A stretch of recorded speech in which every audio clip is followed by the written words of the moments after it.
kusoo dhawow channelka fadlan ha ilaawin like and subscribe. inaa lilaahi wa inna ilayhi raajicuun. allah u naxariistee marxuum wariye axmed xasan cawke oo ka mid ahaa kuwa ugu caansan wariyayaasha afka soomaaliya ku hadlayaa lagu aasay magaalada wajaale kadib markii habeennimadii xalay niskii dambe uu ka geeriyooday magaalada jigjiga ee xarunta dowlad deegaanka soomaalida itoobiya. aaska marxuumka ayaa waxaa kasoo qeyb geliyay wafdiye ka kala socday dowlad deegaanka soomaalida itoobiya iyo somalilan, kuwaasoo ay kala hogaaminayeen madaxweynaha dowlad deegaanka cabdi maxamuud cumar iyo madaxweyne ku-xigeenka somalilan mudane cabdiraxmaan cabdilaahi ismaaciil saylici, warfidiyeeno iyo dadweyne kaloo aad u tira badan kuwaasoo ka tiiraanyeysnaa geerida naxdinta le ee ku timid marxuum axmed xasan cawke. mas-uuliyiintan ay kasoo qeyb gala aaska marxuumka oo la hadlay home cable t v iyo warbaahinta kaleba ayaa ka sheekeeyey taariikhdii iyo waayihii nololeed ee marxuum axmed xasan cawke. bismillahi raxmaan raxiim, alxamdulilah rabbilcaalamiin, inaa lillahi wa innaa ilaihi raajicuun, kullu nafsin daa'iqatulmowt. nin kastoo inaga mid uu dhimanaya. waxaana ka maanta uga tacsiyadeynaa ummadda afka soomaalida ku hashay dhammaanteed, gaar ahaan ummadda reer somalilan, gaar ahaanna qoyskii iyo qaraabada uu ka tegey walaalkeen axmed xasan cawke oo weriye caam ahaa oo maaragtay cid kastoo inaga mid ay garanayso geedii naxdinta lahayd ee ku timiday saaka waa dhowaadkee isagoo ku dhintay magaalada jigjiga caasimadda xilliga shanaad. waynu maanta ku aasayno magaalada wajaale oo ah magaaladii ka soo jeeday oo ku dhashay oo aabiye xasan cawke caam ku ahaa. runtii maanta waxaa ilaahay qadaray in meeshii xuduntiisu taallay inuu ku dhintay. marka waxaan leeyahay dhammaanteen samir imaan ilaahay naga siiyo ummadda reer soomaaliyeed oo dhan iyo ummadda reer somalilan. xaqiiq waxaan ku taganahay xabaashii waxa weeyaan loo diyaariyey marxuumka axmed xasan cawke. allah u naxariistaan leenahay, jannadiina allah ka waraabiyo. runaantiina waxaan uga tacsiyanayaa marka koowaad eheliyadiisa waxa weeyaan iyo carruurtiisa, gaar ahaan xaaskiisa iyo carruurtiisa. kadibna waxaan uga tacsiyanayaa waxa weeyaan dadka reer wajaale iyo deegaanka soomaalida etoobiya iyo dadka waxa weeyaan eheliyadiisa somalilandba. marka waxaan leeyahay axmed xasan cawke allah u naxariisto. dadka waxaa hogaamiyey aragtiisu waxay aragti caafimaad qabta oo waxa weeyaan nin markaa wuxuu ahaa Soomaaliya oo dhaxaad oo ahaa. marka waxaan leeyahay run ahaantiina nin weyn baa ka baxay deegaanka iyo waxa weeyaan iyo dalkaba. waxaan leeyahay marka naxariista janna allah ka waraabiyo. inna ilayhi wa inna ilayhi raajicuun. bida ku timi naxdinta lahayd axmed xasan cawke xalayto waxaan ilaahay uga barayaa marxuumka inuu jannadii ka waraabiyo, dhammaanteena samir iyo iimaan ka siiyo, isagana jannadii geeyo.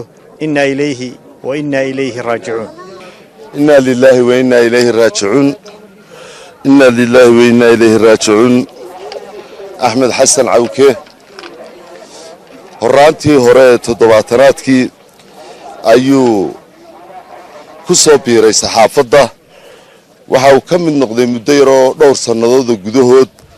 isla sannadkii 77kii 78kii sannadaha wariyayaasha yaree farakutiriska ah ee aad loo yaqaano, isagoo ku caanbaxay faallooyinkii iyo wararkii idaacadda berigaa ka bixi jiray raadiyo muqdisho oo si weyn xamaasad iyo xiise gaara u lahaa xilligaa. in yar dabadeedna waxaabuu ka mid ahaa wariyayaasha la majeerto ee kudayashada mudan leh. halkanta waxaynu joognaa dabcan waxa weeyaan geeridii aaskii axmed xasan cawke. axmed xasan cawke de sidaynu ogsoonnahay bahda home cable t v qayb buu ka ahaa. waynu la shaqaynay, wuuna la shaqeeyey shakhsiyanna dad siqaanoo maarata muddo dheer siqaani waannay.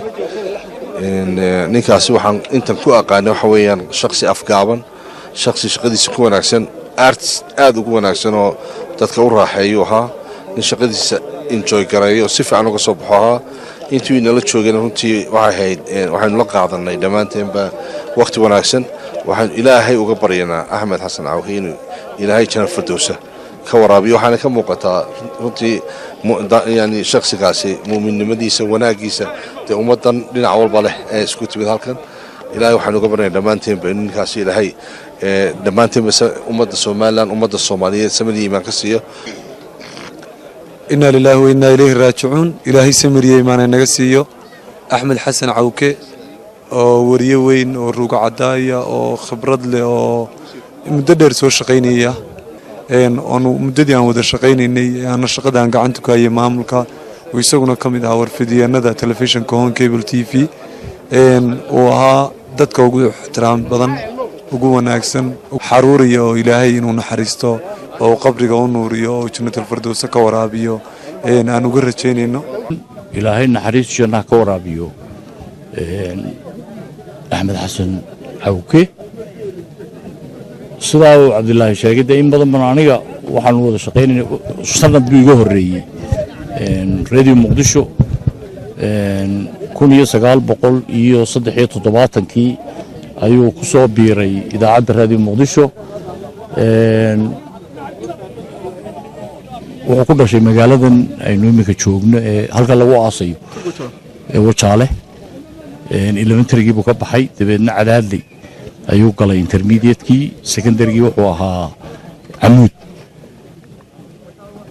waxaan ka wada shaqeynay 42 sano ugu dambeeyay kolley waan isku dhadhaweyn markuu xaggan tagana xaggan joogay isla xaggaas uu joogay BBC-da wuxuu noogu yimid 96-kii VOA buu tagay haddana Voice of America wuxuu tagay Universal Television-ka la yidhaa kan qaranku ugu dambeeyay imika oo uu ku qoraa 50 sano ayaanu isnaqaanay 64 markii ay ahayd ayaa waxaanu iskugu nimid iskuul boodhan oo Cadaadley la yidhaa oo Hargeysa bariga ka xiga markii dambe iskuul secondary Amuud la yidhaa baanu wada tagnay Muqdisho aanu wada tagnay xalanaanu wada galnay shaqadii qaranka deedna Radio Muqdisho ilaa BBC-da ilaa iyo toddobaadkii hore halkan Hargeysa gabadhanu doonanay aanu iskugu nimid xafladeedii marka muddo dhowr iyo 50 sano ah ayaanu isnaqaanay marka qof ahaan waanu aqaanay shaqo ahaanna waan aqaanay shakhsi wuxuu ahaa runtii furfuran oo bulshaya oo waraaba la hadal dadkan la yiraahdo ee mujtamaca nooc kasta ka faqiirka ka waxaysta ka madaxda ka caadiga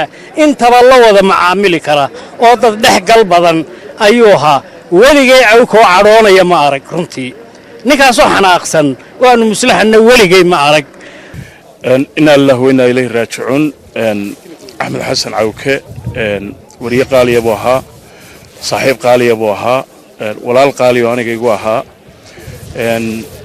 waxaan uga tacsiyeynaa ummadda Soomaaliyeed oo dhan iyo qoyskiisii iyo ehelkiisii iyo asxaabtiisii maanta hadal badan halka kama furra Axmed taariikhdiisii lama soo koobi karo qof kastaana de wuxuu baxayaa maalintii Ilaahay u qoray inna lillahi wa inna ilayhi raaji'uun anagu isku arday baanu hayna iskuulkan wada dhigan jiray marka secondary-ga ayaan isku nimay Amuud Boorame 4 sanadood baan halka school boarding ah oo loo hoydo aan ku wada noolayn dabadeedna muddada ka bacdi markaanu ka baxnay waxaanu tagnay Muqdisho dabadeedna isagu wasaaradda warfaafinta dadkii loo qaatay buu ahaa waxaan halkan uga direynaa tacsi ehladii iyo qaraabadii uu ka baxay Allah u naxariistay Axmed Xasan Cawke waxaanu kaloon iyagana ka tacsiinaa dhammaan bulshada Soomaaliya ku hadasha Allah u naxariistay marxuum Axmed Xasan Cawke ayaa ku dhashay magaalada Wajaale oo waqtiyo hore loo yaqaanay laanta curdinka ama garoonka taariikhdu markay ahayd 1948 halkaas oo ku dhamaystay dugsigiisa hoose waxaana uu dugsigii dhexe ka galay Cadaadle oo ku taala bariga Hargeysa waxaana dugsigii sare uu ka dhamaystay dugsiga sare ee Amuud 1973 waxa uu ku biiray Radio Muqdisho iyo telefishinka Jamhuuriyadda Soomaaliya waxaana waqtigaas uu noqday afayeenka madaxweynihii hore ee Soomaaliya Maxamed Siyaad Barre iyadoo markii dambe ay burburtay dawladdaasi uu ku biiray laanta afka Soomaaliga ee BBC-da sanadkii 1996 Allah u naxariistay Axmed Xasan Cawke waxa kale oo ka soo shaqeeyay idaacadda VOA-da Universal TV iyo waliba Home Cable TV iyo telefishinka qaranka Soomaaliland waxaana intii uu noolaa guursaday 2 xaas waxaana uu kaga tagay 5 caruur ah 2 gabdhood iyo 3 wiil Maxamed Kuraase Home Cable TV Wajaale